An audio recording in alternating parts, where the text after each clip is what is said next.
High বন্ধুরা, আজকে আমি একটা নতুন আচারের রেসিপি নিয়ে চলে এসেছি। এখানে দেখো 750 আম নিয়েছি, দুটো আমেই 750, খুব আমগুলো মোটা মোটা। আর এখানে আমি চপার নিয়েছি, চপারের সাহায্যে আমগুলো পিষে নেবো। আর এখানে কাঁচা লঙ্কা নিয়েছি, এটাও চপারেই পেস্ট করবো। আমের যে এইটা থাকে এইটাকে আমি দেখো এইভাবে কেটে নিচ্ছি, এইটাকে কেটে ফেলে দিচ্ছি। এইটাকে আঁশটাকে নিলে হবে না, শুধু এইগুলোকে নিতে হবে, নিয়ে চপারের মধ্যে এটাকে পেস্ট করতে হবে। দেখো চপারে আমি কেমন করে করেছি আমটাকে গুঁড়ো, এইভাবেই আধ গোটা গোটা থাকতে হবে, খুব মিহিও না খুব মোটাও না। এখানে সমস্ত আম চপারে আমি দেখো চপার করে নিয়েছি। আর এই কাঁচা লঙ্কাগুলোকেও ধুয়ে ভালো করে পুছে নিয়েছি। এবার চপারেই আমি চপার করব। দেখো এই দেখো দিচ্ছি, দেখো কাঁচা লঙ্কাগুলো আমি চপারে চপার করে নিয়েছি। আম যেভাবে করেছি ছোটো ছোটো এরকমই করেছি লঙ্কাগুলো।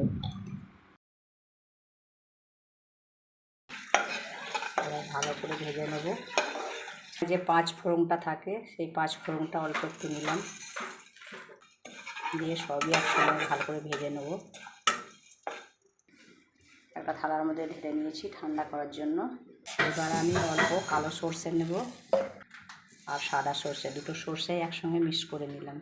সর্ষেগুলো ওর সঙ্গে ভাজতে পারতাম আরও মশলাগুলোর সঙ্গে, কিন্তু সর্ষে তো তাড়াতাড়ি ভাজা হয়ে যায়, আর বেশি ভাজা হয়ে গেলে তেতো হবে, তার জন্য সর্ষেটা আমি আলাদাভাবে ভাজলাম।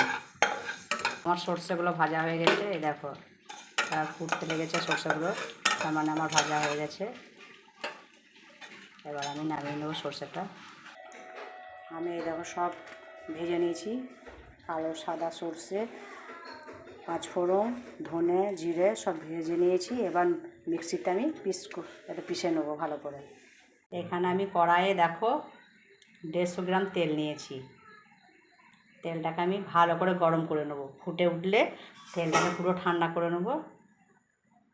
তারপরে আস্তে আস্তে দেখতে থাকো আমি কিভাবে আচারটা তৈরি করছি। ফুল ভিডিওটাই তোমরা দেখবে, মাঝখান থেকে স্কিপ করে চলে যাবে না, তাহলে বুঝতে পারবে না যে আমি কিভাবে আচারটা বানালাম। যদি তোমরা ফুল ভিডিওটা দেখো তবেই তোমরা বুঝতে পারবে যে আমি কিভাবে আচারটা বানালাম। দেখো তেলটা আমার ভালোভাবে গরম হয়ে গেছে, এবার আমি গ্যাসটা অফ করে দেবো। এবার তেলটা তো গ্যাস অফ করে দিয়েছি, এবার আমি ওই তেলের মধ্যে হলুদ দিয়ে দিলাম।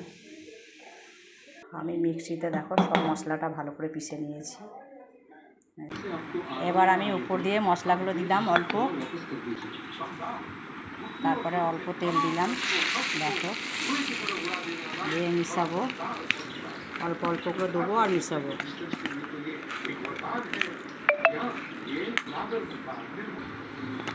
এবার বাদ বাকি যে মশলাগুলো আছে সবই দিয়ে দিলাম, দিয়ে এবার আমি ভালো করে মিশিয়ে নেবো।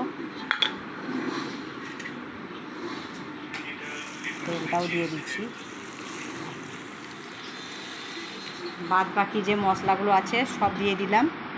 তারপর আমি আর যে তেলগুলো ছিল সেটাও দিয়ে দিলাম। এবার ভালো করে দিয়ে সব একসঙ্গে মিক্স করছি। দেখো সব একসঙ্গে দিয়ে আমি ভালো করে কেমন মিক্স করে নিচ্ছি, কত সুন্দর কালার চলে আসছে দেখো। তো আমি আসলে নুনটা এখনও দিইনি, এবার নুনটা দেবো। এবার আমি নুন দিচ্ছি।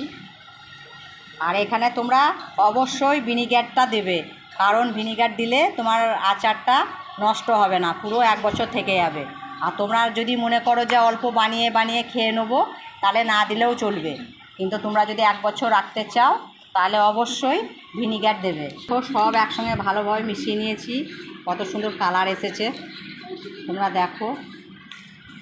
তা যদি ভিডিওটা ফেসবুক থেকে দেখছো তো ফলো দিয়ে রাখবে, আর যদি তোমরা ইউটিউব থেকে দেখছো তো আমার নতুন নতুন ভিডিও পেতে আমার ভিডিওটাকে সাবস্ক্রাইব করে রাখবে।